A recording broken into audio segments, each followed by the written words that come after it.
Welcome back to the Pro Ticker Podcast, your Monday morning edition, covering major financial magazine headlines.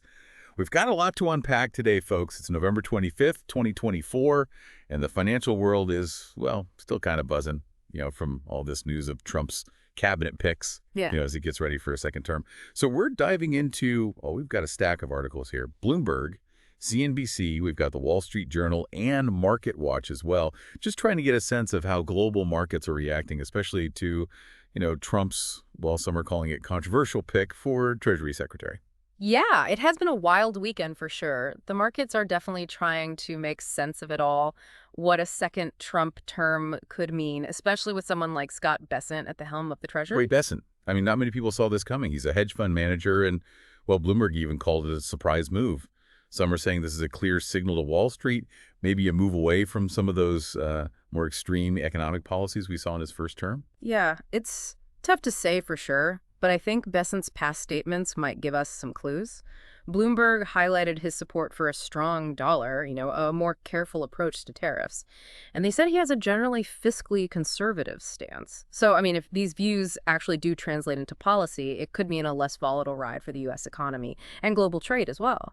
Less volatile. Yeah. Okay. But CNBC mentioned that some experts are saying Bessent might not actually have the power to steer the ship. They said that while he could be a moderating force, the real power likely still rests with Trump. Right, and that's a valid point. I mean, we can sit here and analyze Bessent's past all we want, but the president's agenda will still probably heavily influence, the direction of economic policy. So it's almost as if the markets are having to deal with two potential scenarios kind of at the same time. Exactly. And speaking of market reactions, Bloomberg reported that when the news broke about Bessent, the dollar dipped and bonds rallied. Yeah. Almost like investors are betting on him to be a calming influence, compared to some of the other names that were floating around out there. Yeah, it is interesting to see. Psychology definitely plays a big role in how markets react, and just that idea of stability, even with someone from Wall Street like Bessent, well, that can be a powerful force. Oh, but let's not forget about, the big question mark looming over all of this, and that is China. Oh, right. CNBC has been covering the rising tensions with China and how Trump's tariffs could impact trade relations. They even had a piece on Apple trying to invest $100 million in Indonesia. And, well, the Indonesian government basically said, not enough. We want more investment in our local manufacturing. Wow, that Apple story is fascinating. I think it kind of speaks to a larger trend we're seeing, with countries starting to push back against what they see as unfair trade practices. And I mean, Indonesia isn't alone in, demanding more from these global corporations. So are we looking at a resurgence of America First policies then? And what could that mean for global trade as a whole? Well, it's hard to say for sure, but I think the signals are definitely there. If we do see a return to protectionist policies, it could cause some major disruptions to global trade. Companies like Apple, with their complex global supply chains, they might have to rethink their entire strategies. So yeah, I think this whole Indonesian situation could be a taste of what's to come. And all this, of course, is happening against a backdrop of, well, rising inflation. CNBC has been talking about how oil and gold prices have been going up and down. I mean, oil prices rallied last week, and CNBC said it was partly because of those geopolitical tensions with Russia and Iran. Yeah, for sure. Those conflicts are not helping. But gold, which is usually seen as a safe haven during times of inflation, well, it hasn't reacted as strongly as some might have expected. Actually, MarketWatch even pointed out that while gold did have its best week since March 2023, analysts are saying that rally was probably more because of geopolitical risks and not because people are worried about inflation. So does that mean that we are or aren't headed for another inflationary spiral? MarketWatch said that the signals aren't terribly clean from an asset class perspective. What does that even mean? Well, it's tough to say for sure, but it does seem like the bond market is reacting. MarketWatch said that yields on the 10-year treasuries, those have climbed since Trump won. And CNBC said that while some of the Fed policymakers think that inflation progress might have stalled, others are pushing for more rate cuts. So, I mean, clearly the market is trying to price in all of this uncertainty. So investors are worried that inflation will push interest rates higher. Yeah, basically. The bond market is often seen as, well, a leading indicator. Those rising yields, they suggest that investors are thinking inflation is coming down the line. Okay, so this all creates a sense of uncertainty, right? I mean, what do you think the potential fallout could be, especially for a place like Europe? The Wall Street Journal just had an article about how German businesses are becoming more and more pessimistic. Yeah, Europe is definitely in a vulnerable spot right now. The Wall Street Journal piece talked about how German businesses are facing all these pressures, rising energy prices because of the conflict with Russia, the whole shift to electric vehicles, and of course competition from those cheaper Chinese cars. So it's not just a U.S. problem then. I mean, these global tensions, Yeah. they're having a ripple effect on everyone. Oh, absolutely. And if we do see a resurgence of America First policies under a second Trump term, well, that could make all of these tensions even worse. And that would create even more economic headwinds for everyone. And then there's OPEC plus. CNBC said they're meeting on December 1st, and there's talk that they might extend their oil production cuts. Yeah, that meeting could be a turning point.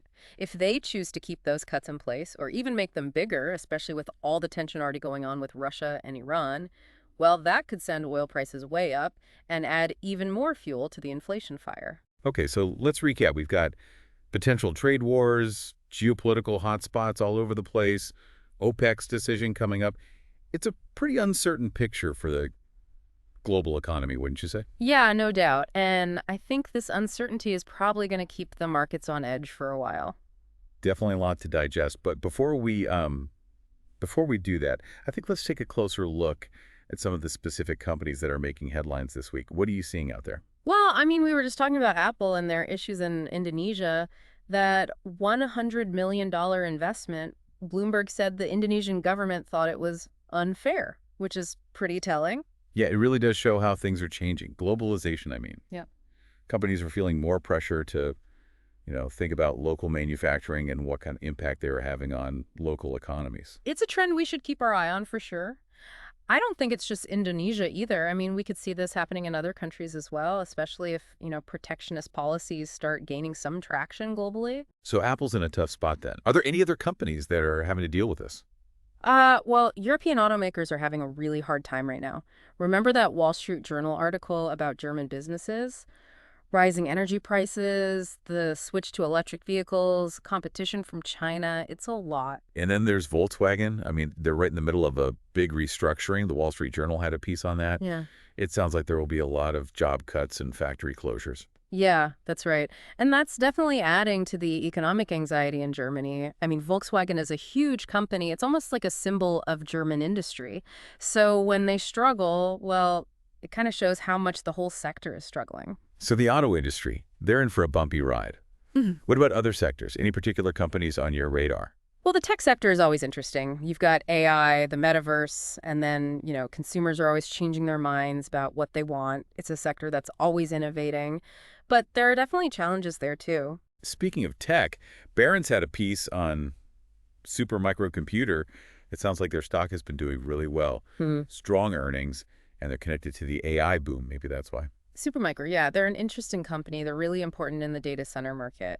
And they've definitely taken advantage of the growing demand for computing power, driven by AI and all that.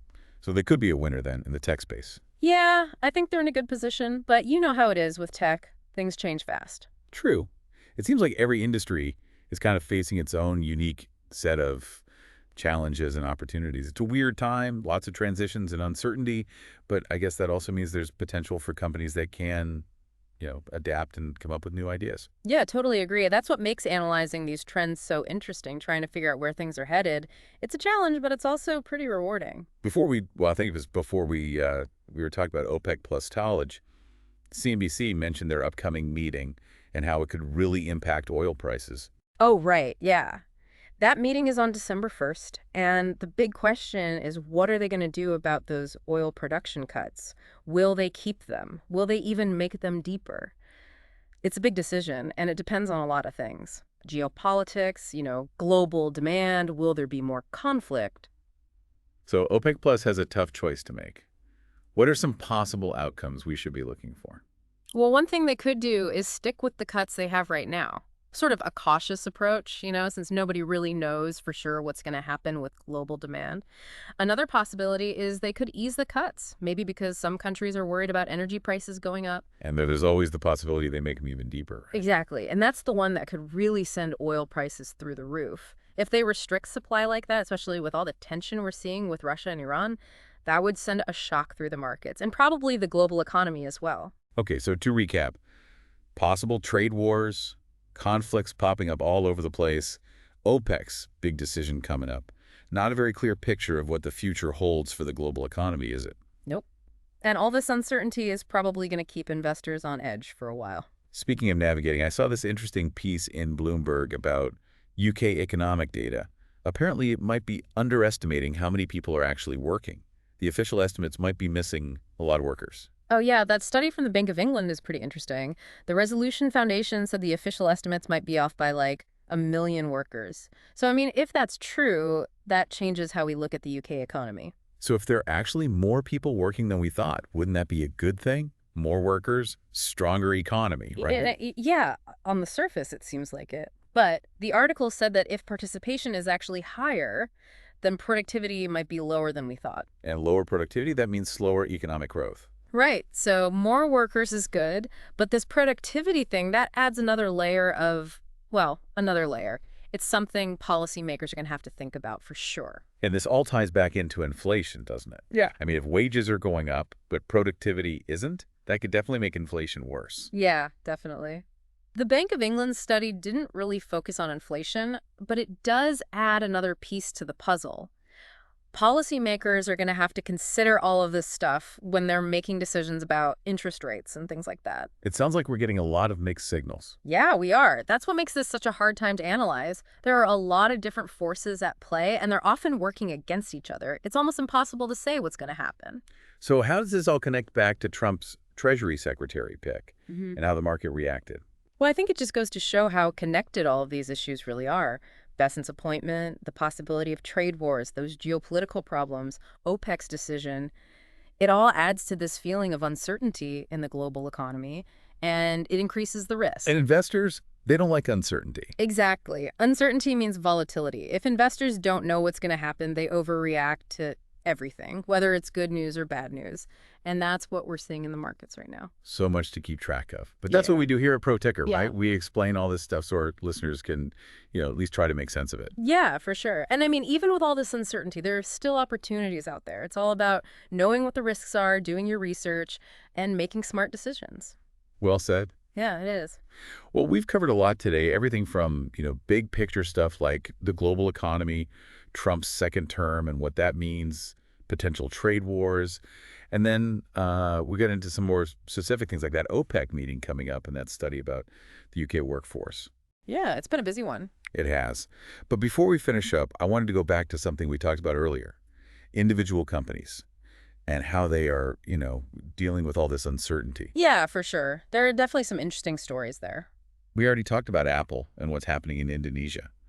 Bloomberg reported that the Indonesian government thought their $100 million investment offer was not enough, which kind of shows you how things are changing, in terms of global trade and the pressure these companies are under to adapt.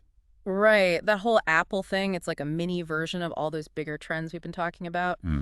Companies can't just assume that they can, make the rules anymore. They have to think about local concerns and be willing to invest more in those economies. Yeah, it's a wake-up call for a lot of these big companies. Yeah. They can't just keep doing things the way they always have. They need to be smarter and, more flexible. For sure. If they don't, they might get left behind. So we'll keep watching Apple.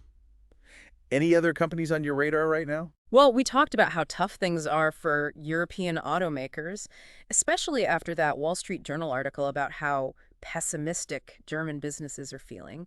They've got rising energy prices, electric vehicles to deal with, and then there's the competition from China. It's a lot. Right, and we can't forget about Volkswagen and their restructuring. The Wall Street Journal said there are going to be a lot of job cuts and factory closures. It really shows how much that whole industry is struggling. Yeah. Volkswagen is a big deal in Germany, so when they have problems, it affects a lot of people. Sounds like the auto industry has a tough road ahead. Yeah, I think so. What about other sectors? Well, tech is always interesting. There's so much innovation and change happening all the time. AI, the metaverse, and then consumers change their minds all the time about what they want. It's a sector with a lot of potential, but also a lot of uncertainty. We were talking about that Barron's article about Supermicro, how their stock is doing so well. They're making a lot of money, and they're involved with the AI boom, so that's probably helping. Yeah, they've done a good job getting into a good position to take advantage of that growing need for computing power. So they could be a winner then, in the tech world, I mean.